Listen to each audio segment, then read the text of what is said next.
இஸ்ரேலுக்கு ஆதரவாக களமிறங்கிய அமெரிக்கா பூமிக்கடியில் அமைக்கப்பட்ட ஈரானின் போர்டோ அணுசக்தி மையங்களை B-2 பாம்பர்ஸ் போர் விமானங்கள் மூலம் GBU-57 என்ற பங்கர் பஸ்டர் குண்டுகளை வீசி அழித்தது.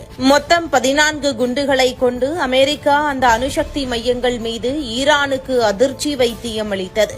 நம் நாடும் பங்கர் பஸ்டர் ஏவுகணையை தயாரிக்கும் பணியில் ஈடுபட உள்ளது.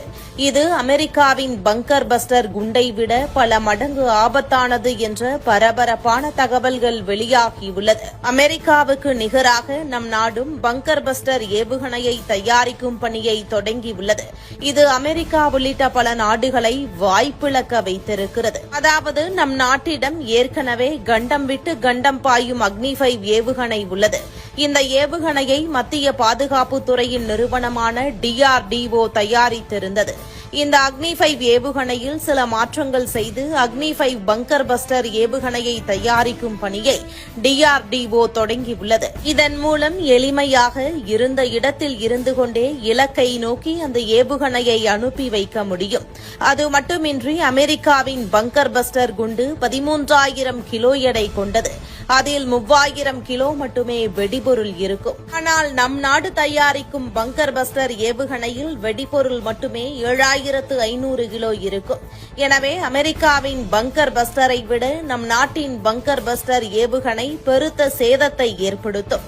அது மட்டுமின்றி பூமிக்கடியில் அமைக்கப்பட்டிருக்கும் கான்கிரீட் பில்டிங், பாதாள அறை என எதுவாக இருந்தாலும் கூட 80 முதல் 100 மீட்டர், அதாவது சுமார் 264 அடி முதல் 328 அடி ஆழம் வரை நம் நாட்டின் பங்கர் பஸ்டர் ஏவுகணை முதலில் செல்லும். இதன் பிறகுதான் பயங்கர சத்தத்துடன் வெடித்து சிதறும். இதன் மூலம் தரையின் மேல் பகுதியிலிருந்து பூமிக்கடியில் 80 முதல் 100 மீட்டர் ஆழம் வரையிலான அனைத்து கட்டமைப்புகளும் சல்லி சல்லியாக நொறுங்கிவிடும். இந்த ஊடுருவல் தூரம் அமெரிக்காவின் பங்கர் பஸ்டர் குண்டுகளுக்கு 200 அடி என்ற அளவில் மட்டுமே உள்ளது.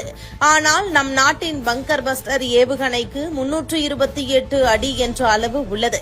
இருப்பினும் அதிகப்படியான வெடிபொருட்களை நம் பங்கர் பஸ்டர் ஏவுகணை எடுத்துச் செல்லும் என்பதால் இது அமெரிக்காவின் பங்கர் பஸ்டர் குண்டுகளை விட பேரழிவை தரும் ஆயுதமாக இருக்கும் என்கின்றனர் நிபுணர்கள். மேலும் பொதுவாக அக்னி-5 ஏவுகணை 7,000 கிலோமீட்டர் வரை பறந்து சென்று தாக்கும். ஆனால் இப்போது நாம் தயாரிக்கும் இந்த அக்னி-5 பங்கர் பஸ்டர் ஏவுகணை 2,500 கிலோமீட்டர் தூரம் வரை மட்டுமே செல்லும். அதிகப்படியான எடை மற்றும் பூமிக்கடியில் நுழைந்து தாக்க வேண்டும் என்பதால் அதன் ரேஞ்ச் குறைக்கப்பட உள்ளது. இருப்பினும் இந்த 2,500 கிலோமீட்டர் ரேஞ்ச் என்பது நம் நாட்டின் அண்டை நாடுகளை பதம் பார்க்க